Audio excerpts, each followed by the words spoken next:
اعوذ باللہ من الشیطان الرجیم بسم اللہ الرحمن الرحیم۔ اللہ تبارک و تعالیٰ کے نام سے شروع جو بڑا مہربان اور نہایت رحم کرنے والا ہے۔ دنیا کی تاریخ میں ایسے بہت سارے بادشاہ اور فرعون گزرے ہیں جن کو ان کی بادشاہت اور دولت کے نشے نے مغرور بنا دیا اور وہ تکبر میں آ کر خدائی کا دعویٰ کر بیٹھے۔ یہ بدبخت لوگ اپنی بے شمار مال و دولت اور بادشاہت کے نشے میں بدمست ہو کر اللہ تبارک و تعالیٰ کی وحدانیت کو للکارنے لگے اور معاذ اللہ خدائی کا دعویٰ کر بیٹھے۔ اس کے باوجود بھی اللہ تبارک و تعالیٰ نے ان کی طرف بے شمار انبیاء کرام کو مبعوث فرمایا اور ان کو ہدایت کی طرف بلایا، لیکن یہ بدبخت لوگ اپنی سرکشی اور انا پر اڑے رہے اور اللہ تبارک و تعالیٰ کی وحدانیت کا انکار کرتے رہے۔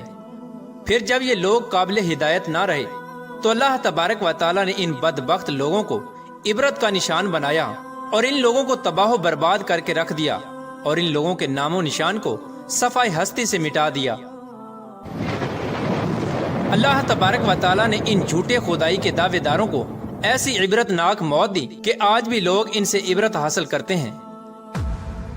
پیارا دوستو، خدائی کا دعویٰ کرنے والے بدبختوں میں سے ایک بدبخت شداد بھی تھا جس نے اللہ تبارک و تعالیٰ کی وحدانیت کو للکارا اور سرکش اور نافرمان ہو گیا۔ پیارا دوستو، شداد کون تھا اور کس طرح اس نے اللہ تبارک و تعالیٰ کی نافرمانی کی اور خدائی کا دعویٰ کیا، اور کس طرح اس نے دنیا میں اپنی جنت تیار کی اور اس کی بنائی جانے والی جنت کتنے سالوں میں تیار ہوئی، اور پھر اللہ تبارک و تعالیٰ نے اس بدبخت کو کس طرح دنیا کے لیے عبرت کا نشان بنایا اور اس بدبخت کا انجام کیا ہوا، اور پھر کس طرح ملک الموت علیہ السلام نے دردناک طریقے سے اس کی روح قبض کی۔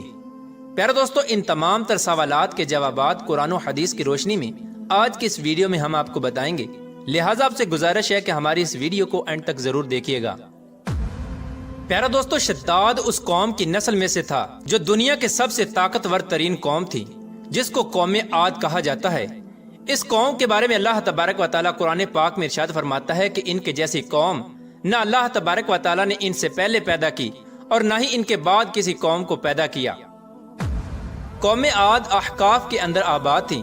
احقاف ایسی جگہ تھی جہاں ریت کے بہت ہی بلند و بالا ٹیلے تھے، اور احقاف کا یہ علاقہ یمن اور عمان کے درمیان بکھرا ہوا تھا۔ اس علاقے کے اندر قوم عاد 8,500 سال پہلے آباد تھی۔ اس قوم پر اللہ تبارک و تعالیٰ کا یہ خاص کرم تھا کہ اللہ تبارک و تعالیٰ نے اس قوم کو دنیا کی سب سے طاقتور قوم بنایا تھا۔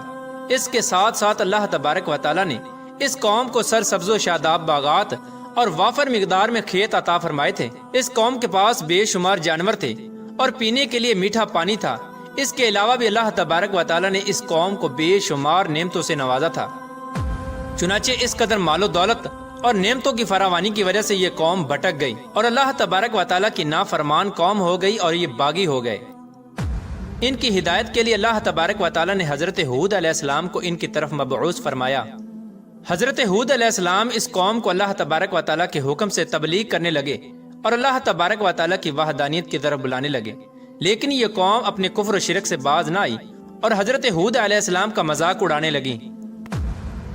شداد جو کہ اسی قوم کی نسل میں سے تھا، وہ اس قوم کا بادشاہ تھا اور یہ 2 بھائی تھے۔ روایات میں آتا ہے کہ ایک کا نام شداد تھا اور ایک کا نام شدید تھا۔ شدید پہلے بادشاہ بنا اور وہ فوت ہو گیا۔ اس کے فوت ہو جانے کے بعد شداد نے حکومت سنبھالی اور اس طرح یہ دنیا کی سب سے طاقتور قوم عاد کا بادشاہ بن گیا۔ پیارا دوستو، شداد ایک وسیع و عریض سلطنت کا بادشاہ تھا۔ شداد کی یہ بادشاہت یمن سے لے کر عراق تک اور بعض روایات کے مطابق ایران تک پھیلی ہوئی تھی۔ شداد نے اپنی طاقت کے زور پر بڑے بڑے بادشاہوں کو اپنے زیر کر لیا تھا۔ چنانچہ اس بدبخت کو حضرت ہود علیہ السلام نے سمجھانے کی بہت کوشش کی، لیکن اس کا دل بھی بند تھا۔ چنانچہ جب حضرت ہود علیہ السلام نے شداد کو اللہ تبارک و تعالیٰ کی وحدانیت کی طرف بلایا اور ایک خدا کی عبادت کرنے کا حکم دیا، تو اس وقت شداد اور حضرت ہود علیہ السلام کے درمیان ایک زبردست مکالمہ ہوا، جس کے نتیجے میں شداد نے حضرت ہود علیہ السلام سے پوچھا کہ اگر میں اللہ تبارک و تعالیٰ پر ایمان لے آؤں تو مجھے کیا حاصل ہوگا؟ تو اس وقت حضرت ہود علیہ السلام نے شداد سے فرمایا کہ تم پر جنت حلال ہو جائے گی۔ جنت کا نام سنتے ہی شداد حضرت ہود علیہ السلام سے پوچھنے لگا کہ یہ جنت کیا ہے؟ تو حضرت ہود علیہ السلام نے شداد کو جنت کا نقشہ بتایا اور جنت کی نعمتوں کے بارے میں شداد کو بتایا۔ حضرت ہود علیہ السلام کی یہ بات سن کر شداد مسکرانے لگا اور حضرت ہود علیہ السلام کو دیکھ کر کہنے لگا کہ یہ کون سی بڑی بات ہے، ایسی جنت تو میں بھی تیار کر سکتا ہوں۔ حضرت ہود علیہ السلام نے شداد کو اس کے اس کفر و شرک سے روکنے کی بہت کوشش کی، لیکن یہ بدبخت باز نہ آیا۔ چنانچہ اس وقت شداد نے اپنی سلطنت کے بہت بڑے بڑے کاریگروں کو اکٹھا کیا اور احقاف میں ارم کے مقام پر 20 کوس لمبی اور چوڑی جنت بنانے کا کام شروع کروا دیا۔ چنانچہ شداد کی تیار ہونے والی اس جنت میں سونے اور چاندی کی اینٹیں لگائی گئیں اور جواہرات بھی لٹکائے گئے۔ اس بدبخت شداد نے اپنی اس بنائی جانے والی جنت میں شہد، دودھ اور پانی کی نہریں بھی رواں کر دیں اور دنیا جہان کے خوبصورت درخت، پودے اور پھول بھی لگوا دیے اور اس جنت کو طرح طرح کے جواہرات سے مزین کر دیا۔ قوم عاد چونکہ پہلے ہی بلند و بالا پہاڑوں کو تراش کر محلات بنانے کے اندر ماہر تھی اور شداد کی سلطنت میں تو یہ فن عروج پر تھا، چنانچہ ریت کے ان بلند و بالا ٹیلوں پر بہت بڑے بڑے ستون کھڑے کر دیے گئے اور ان بلند ستونوں پر بڑی بڑی سونے اور چاندی کی عمارتیں بنا دی گئیں۔ شداد نے یہ فیصلہ کیا تھا کہ جب تک اس کی بنائی جانے والی جنت تیار نہ ہوگی اس وقت تک وہ اپنی جنت کے اندر قدم نہیں رکھے گا۔ چنانچہ شداد کے حکم کے مطابق جنت تیار ہونے لگی اور شداد اپنے محل کے اندر بے صبری کے ساتھ جنت کا کام مکمل ہونے کا انتظار کرنے لگا۔ شداد کی اس جنت کو تیار ہونے میں 12 سال لگے۔ 12 سال کے اندر جب یہ جنت مکمل تیار ہو گئی اور اس کو طرح طرح کے ہیرے جواہرات سے مزین کر دیا گیا اور طرح طرح کی خوبصورتی سے مزین کر دیا گیا، تو اس وقت شداد کو اس کی جنت کے تیار ہونے کا پیغام پہنچا دیا گیا۔ چنانچہ شداد جنت کے تیار ہونے کا پیغام سنتے ہی بہت خوش ہوا اور شداد اپنی جنت کو دیکھنے کے لیے اپنی فوج کو ساتھ لے کر جنت کی طرف نکل پڑا۔ چنانچہ شداد ابھی جنت کے دروازے پر پہنچا ہی تھا کہ اس نے اپنے سامنے ایک شخص کو کھڑا دیکھا۔ شداد اس شخص کو دیکھتے ہی پہچان گیا اور اپنے حواریوں سے کہنے لگا کہ یہ شخص مجھے جنت میں داخل نہیں ہونے دے گا۔ تو اس وقت شداد کے حواریوں نے شداد سے پوچھا کہ یہ شخص کون ہے اور یہ جنت میں کیوں نہیں داخل ہونے دے گا؟ تو اس وقت شداد نے اپنے حواریوں سے کہا کہ یہ ملک الموت علیہ السلام ہیں جو کہ میری روح قبض کرنے کے لیے آئے ہیں اور یہ مجھے جنت میں داخل نہیں ہونے دیں گے۔ اس وقت شداد بدبخت ملک الموت علیہ السلام سے عرض کرنے لگا کہ مجھے صرف اپنی جنت میں قدم رکھنے کی مہلت دے دی جائے، لیکن اللہ تبارک و تعالیٰ کی طرف سے مقررہ فرشتے نے جواب دیا کہ مجھے اللہ تبارک و تعالیٰ کی طرف سے حکم ہے کہ میں تجھے تمہاری جنت کے اندر قدم نہ رکھنے دوں۔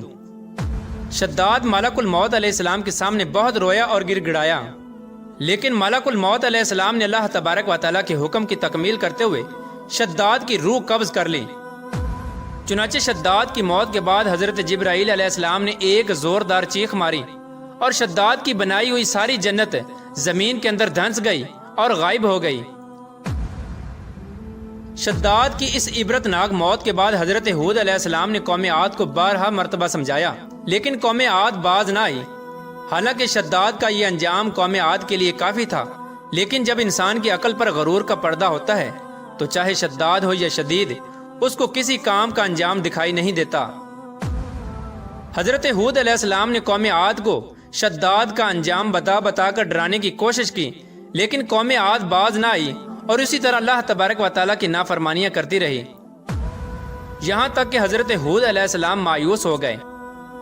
اس وقت جب قوم عاد قابل ہدایت نہ رہی تو اللہ تبارک و تعالیٰ نے حضرت ہود علیہ السلام کو حکم دیا کہ وہ اپنے ساتھیوں کو لے کر اس علاقے سے چلے جائیں۔ اللہ تبارک و تعالیٰ کے یہ حکم پاتے ہی حضرت ہود علیہ السلام نے اس وقت آخری مرتبہ اپنی قوم کو سمجھانے کی کوشش کی، لیکن وہ لوگ پھر بھی باز نہ آئے، تو حضرت ہود علیہ السلام اپنے ساتھیوں کو لے کر اس علاقے سے روانہ ہو گئے۔ چنانچہ ان کے جانے کے بعد اللہ تبارک و تعالیٰ نے قوم عاد پر خوفناک آندیاں مسلط کر دیں۔ اللہ تبارک و تعالیٰ کی طرف سے آنے والی وہ خوفناک آندیاں اور طوفان 7 راتیں اور 8 دن تک چلتی رہیں، یہاں تک کہ وہ پوری قوم اپنے بلند ستونوں اور سونے اور چاندی کی عمارتوں سمیت زمین کے اندر دنسا دیے گئے اور غرق کر دیے گئے۔ اور اللہ تبارک و تعالیٰ نے اس قوم پر اس قدر دردناک عذاب نازل فرمایا کہ اس قوم کا نام و نشان تک نہ رہا۔ جس وادی کے اندر بڑے بڑے بلند و بالا محلات تھے، وہ تمام کی تمام وادی ایک ریت کے صحرا کے اندر تبدیل ہو گئی۔ قوم عاد کے اس علاقے کو اللہ تبارک و تعالیٰ نے اس طرح زمین کے اندر غرق کر دیا کہ وہاں پر صرف اور صرف ریت کے ٹیلے باقی بچے اور کسی بھی چیز کا نام و نشان نہ بچا۔ پیارے دوستو، اس طرح اللہ تبارک و تعالیٰ نے شداد اور اس کی قوم کا عبرت ناک انجام کیا اور ان لوگوں کو صفحہ ہستی سے مٹا دیا۔ اللہ تبارک و تعالیٰ سے دعا ہے کہ اللہ تبارک و تعالیٰ ہمیشہ اپنے حضور عاجزی اور انکساری کے ساتھ زندگی گزارنے کی توفیق عطا فرمائے اور حضور صلی اللہ تعالیٰ علیہ وآلہ وسلم کے بتائے ہوئے راستے پر چلنے کی توفیق عطا فرمائے۔